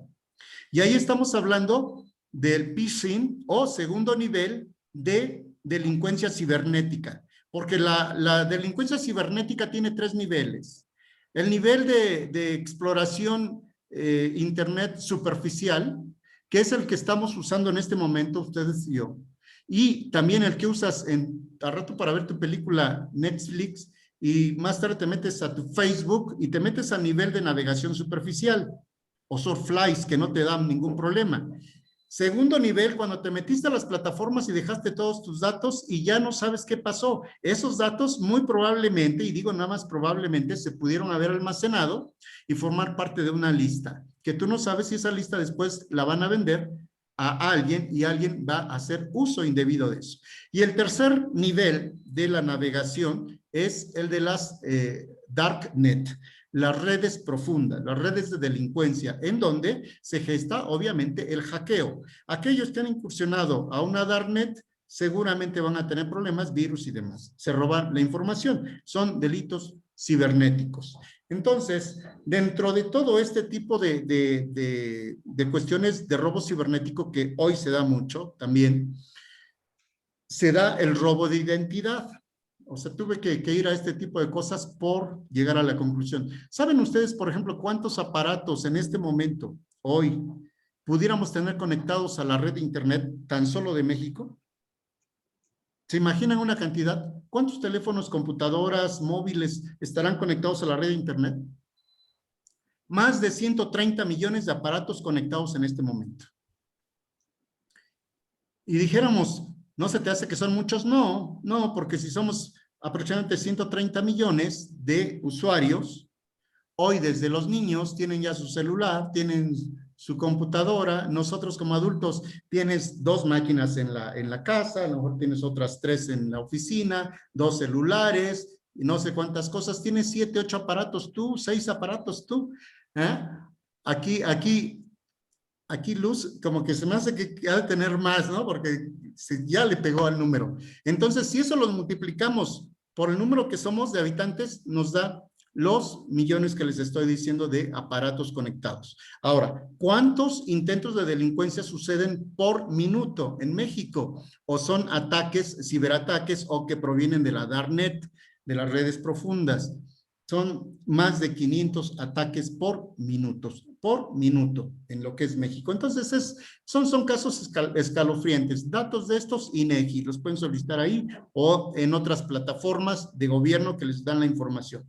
De todo esto suceden las listas que se compran, que se obtienen, y de pronto ahí tienes los nombres en muchas empresas, y apareces en nóminas, y apareces como representantes, y aperturaron una cuenta, falsificaron 10,000 cosas. Todo eso es posible en el mundo. Entonces, por ello es que hoy, dentro del tema del 421, se sanciona a la empresa en su conjunto. Si no cumple con un perfil de negocio en marcha, con un perfil de empresa limpia y sana, pues por supuesto que va a ser sujeta de investigación. Ahora, la investigación que hoy se practica es muy diferente a la de hace años, porque hoy está conectada a la Unidad de Inteligencia Financiera, con la Secretaría de Hacienda, con la CNB, y de ahí con instituciones múltiples. Entonces ya se da otro tipo de cuestiones. El otro tema que nos viene encima es el de las criptomonedas, ¿eh? Es otro tema que está ya en el tema del fraude. Cuidado con eso también. Ok, Deep Web, la Deep Web, exacto, muy bien, qué bueno que ya le entramos ahí en temas de phishing y de todo este tipo de cosas que también forman parte de lo fiscal, aunque no se quiera. Eso es lo del 421, eso es lo del 421, que sí hay responsabilidad, que sí opera, y nada más. Bien, pues no sé cómo vamos con el tiempo, amigos. Si hay otras preguntas por ahí, yo estoy aquí atento a sus comentarios y preguntas. Si las podemos hacer en audio. En audio. Está abierto el micrófono, queridos participantes. Si alguno desea hacer una pregunta de viva voz, se les prende por ahí el micrófono. Y en lo que alguien se anima, mi querido Andrés, te felicito por tu excelente ponencia. Muchas gracias. En lo que alguien se anima. Y como lo decías, mi estimado Andrés, fíjate que hoy la defensa fiscal ya no solamente es el código fiscal de la federación, no. Es un cúmulo de disposiciones, de verdad. Y fíjate que estos temas, hace algunos años, pues digo, no sé si coincides conmigo en este punto, que hace 20 años nos limitábamos quizás un poco más a código fiscal, ley de impuestos sobre la renta, ley del IVA, disposiciones fiscales administrativas, pero hoy ya no nada más hablamos de esas, sino hablamos de Código Nacional de Procedimientos Penales, hablamos de Código Penal Federal, hablamos de la ley antilavado, hablamos de otro cúmulo de disposiciones, es más, la ley federal contra la delincuencia organizada. Sí, tienes toda la razón. Por eso hoy la defensa cada vez va siendo más especializada también. Más especializada. De hecho, amigo, no estás por saberlo. Precisamente el día de ayer atendimos una audiencia inicial. Ayer domingo, fíjate. Sí. Con corbata, ayer domingo. Términos. De 10 a 3 de la tarde. Una audiencia inicial y como lo señalaba el juez de control, la fiscalía, los abogados de la víctima, que eran los asesores, la Secretaría de Hacienda, y bueno, finalmente por el estándar mínimo probatorio de la audiencia inicial, pues el juez de control pues vinculó a proceso. Pero bueno, digo, apenas empieza la defensa como tal, pero ya no nos limitamos nada más a los procedimientos de auditoría o de visita domiciliaria o revisión de gabinete, no, ya entramos a cuestiones de Código Nacional de Procedimientos Penales, ¿no? Sí. Otras disposiciones. Cambia la dimensión. Pues si ustedes me lo permiten, quisiera contestar la última pregunta. Claro, agradeciendo, sí. Los demás son agradecimientos, agradezco mucho, gracias por lo aportado. Quiero preguntar, ok, permítame, muchas gracias por la información. Y hay una pregunta, dice, en criptomoneda es que te puedes hacer millonario, pero no hay herederos. Bueno, ya no es respecto del fraude, pero hay que contestarla de todas formas, ¿no? En lo que es la criptomoneda, bueno, en criptomoneda, yo digo que en criptomoneda tenemos mucho de qué hablar.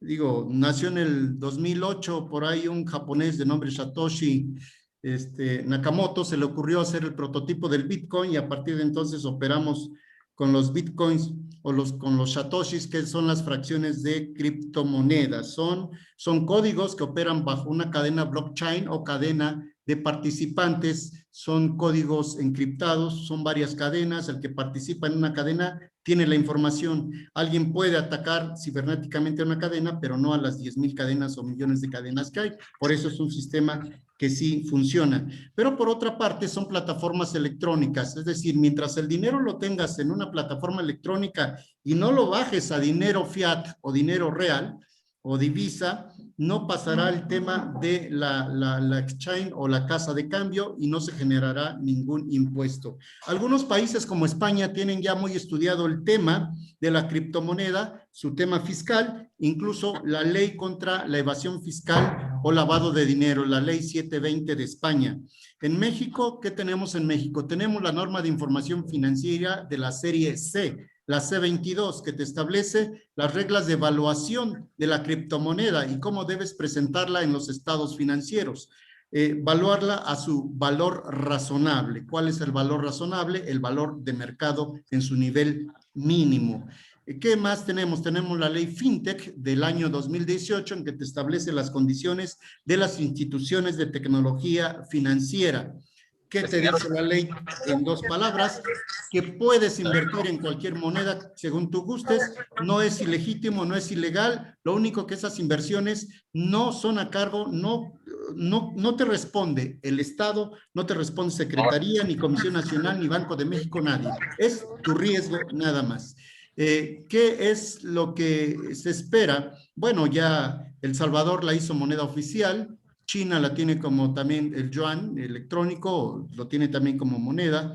España lo tiene también, otros países están intentando hacerlo moneda oficial. México presentó en el mes de marzo una iniciativa para legislar el tema de la moneda electrónica, pero no ha progresado, de tal forma que a la fecha tenemos 12 instituciones, 14 instituciones de tecnología financiera aprobadas, tenemos 32 más que están en espera de recibir su aprobación, tenemos personas que ya están bajando el dinero de las plataformas a los bancos.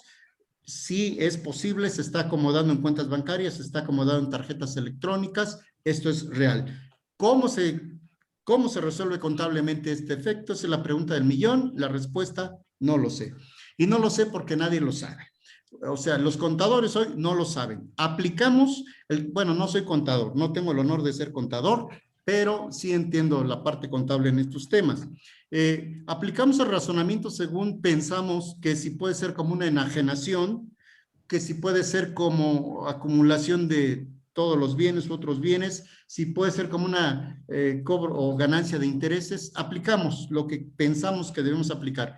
Pero al no estar definido el hecho generador de la obligación tributaria todavía en la ley, no sabemos a ciencia cierta si lo estemos haciendo bien o mal. Urge que el Estado legisle en manera de criptoactivos y hasta ese momento veremos cómo resultaron las cosas. Mientras tanto, yo lo que les puedo a ustedes recomendar en materia de criptomonedas es sí, informen de la utilidad que tengan, infórmenlo, porque si no lo informan de todas formas ante una revisión fiscal, recuerden ustedes que la autoridad tiene a su favor la facultad de determinar presuntivamente los ingresos, ¿no, Miguel? Entonces, puede determinarlos presuntivamente si tú no tienes los comprobantes o la contabilidad. Entonces, cuando menos, infórmalo. De esa manera, no se te acumulará como ingreso gravable. Pero, espera, tampoco piensas en manejar pérdidas fiscales porque no tendríamos la comprobación de cómo acreditar la pérdida fiscal y podríamos caer en una defraudación fiscal, volviendo al tema de defraudación. Entonces, la recomendación mía, cuando menos, es, si vas a invertir, invierte un poco, deja guardar tu dinero ahí, deja a que las cosas en México se regularicen, a que tengamos reglas claras, y entonces ya lo puedes convertir a dinero, moneda al curso legal o divisa. Muy bien. Por ahí tenemos a alguien que desea preguntar, el doctor Jorge Álvarez. Con todo gusto. Adelante, doctor. Gracias, muy buenas tardes. Muchas gracias por la invitación y muchas felicidades por su amplia exposición y su generosidad en compartirnos todo su conocimiento. Yo le quiero preguntar si ha tenido experiencia dentro de los procesos penales en materia tributaria, en donde se pueda, en el tema del 69B, en donde llegue a plantearse la falta de materialidad en un proceso penal. Prácticamente no me refiero a la materialidad del tipo penal, sino la materialidad de naturaleza administrativa, que para mí sigue siendo eso la nada jurídica. Muchas gracias y felicidades. Saludos desde Morelia, Michoacán. Muchas gracias. Sí hemos tenido experiencia en la firma respecto de la materialidad en 69B. Hemos llegado a la misma conclusión. Poner al corriente a la empresa, ponerlas al corriente en cuanto a la existencia de todo lo que es el elemento entregables propiamente, que es en donde administrativamente se requiere colmar, ¿no? Todo lo que es el tema entregables en materialidad, todo lo que es el tema de si las personas, para 69B, si las personas que están expidiendo el comprobante fiscal no cumplen con algún requisito, también decimos ahí, no me interesa, ese es problema de ellos, ve y sanciónalos a ellos.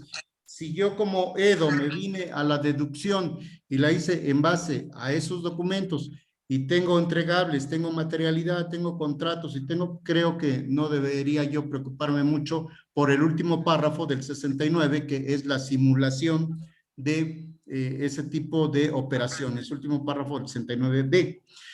Muchas gracias. Hasta donde nosotros hemos tenido, sí, el tema se centra en ello, en que la misma empresa carece, la misma empresa, de el sustento de esa legítima deducción, ¿no?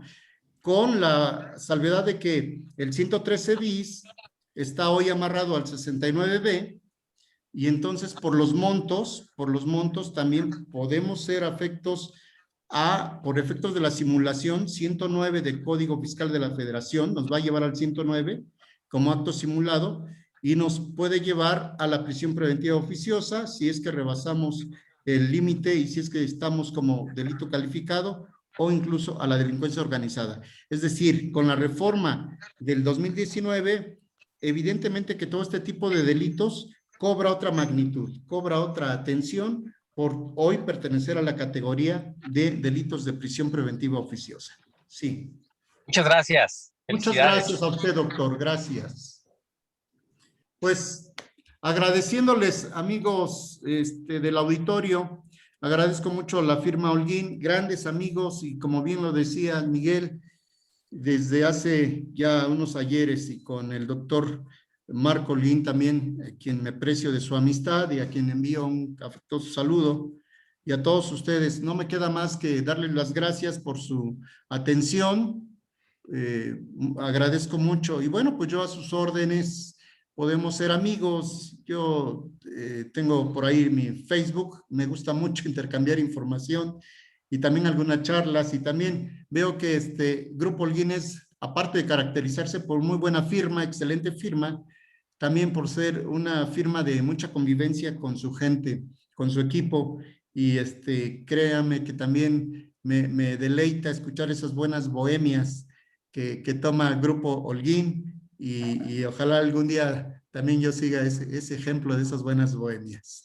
Muchas gracias y un abrazo a todos ustedes. Gracias por aceptar la invitación y compartir tus grandes conocimientos con esta excelente audiencia.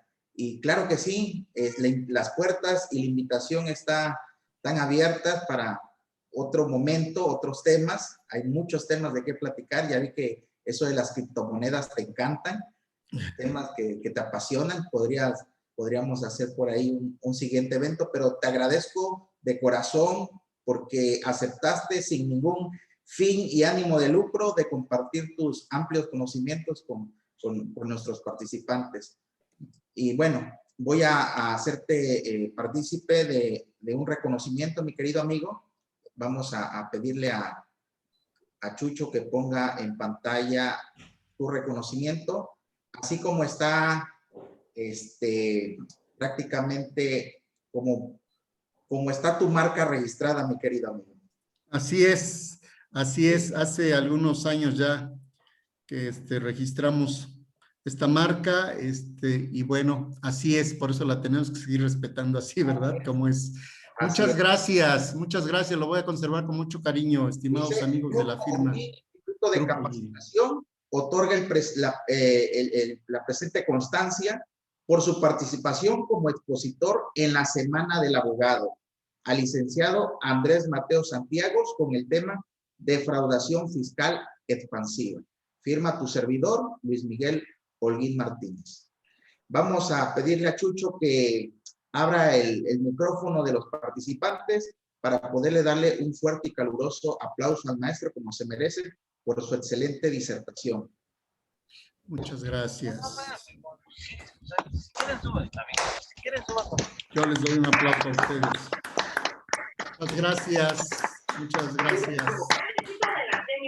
Muchísimas gracias, Gracias. Muy buenas tardes. Muy buenas tardes. Hasta luego. Saludamos ahí a Víctor Bautista.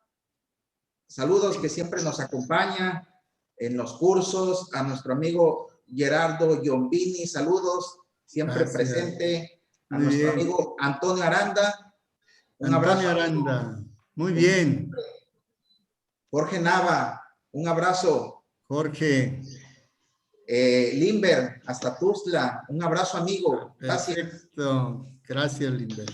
Tomás Silva, como siempre también capacitándose, saludos. Felicidades. Gracias. Javier Álvarez, un abrazo. Gracias. Al doctor Jorge Álvarez, que tuvo por ahí también. Laura Olivia. Muchas gracias. Saludos. Muy bien. Susana, saludos.